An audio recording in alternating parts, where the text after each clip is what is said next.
Chaque jour, Charles et Carole vous présentent la leçon de l'école du sabbat.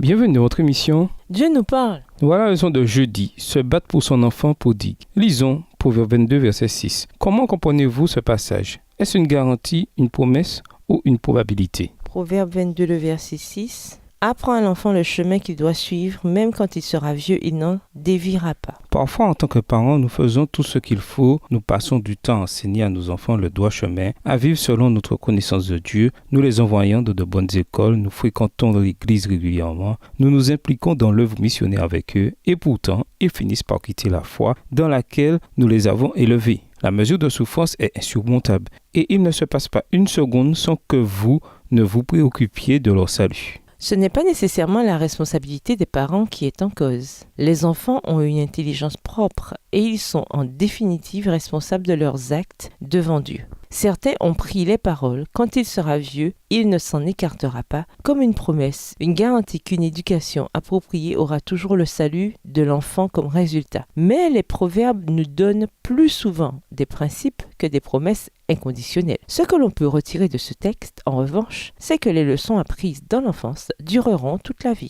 Chaque enfant atteint un âge où soit il s'approprie l'héritage de ses parents, soit il le rejette. Les parents qui ont pris soin de donner à leur enfant une formation pieuse ont l'assurance que ce qu'ils lui ont enseigné l'accompagnera. Et si ou quand leur enfant s'en va, les semences qui ont été plantées dans son cœur seront toujours en lui, le rappelant à la maison. Être un bon parent dépend de notre choix. Ce que deviennent nos enfants dépend du leur. Que doit faire un parent quand un enfant s'écarte du droit chemin? Remettez vos enfants à Dieu dans la prière fervente. Si quelqu'un comprend votre douleur, c'est bien Dieu dont les enfants par milliards lui ont tourné le dos à lui, le parent parfait. Vous pouvez soutenir votre enfant prodigue avec amour et prière et vous tenir debout à ses côtés alors qu'il lutte avec Dieu. Ne soyez pas gênés de demander à d'autres qu'ils vous soutiennent et prient pour vous. Ne vous culpabilisez pas et ne vous focalisez pas sur l'enfant prodigue au point d'oublier le reste de la famille. Être parent d'un enfant prodigue peut diviser un foyer. Alors faites front avec votre conjoint et mettez des limites claires à votre enfant. Souvenez-vous que Dieu aime votre enfant plus que vous ne l'aimez.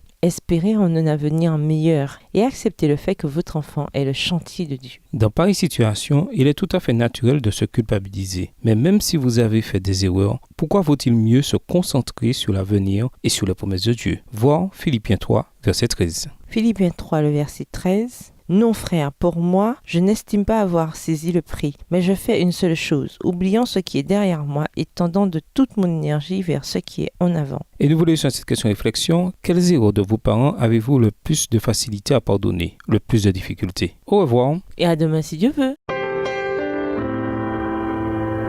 Dieu nous parle. Chaque jour, Charles et Carole vous présentent la leçon de l'école du sabbat.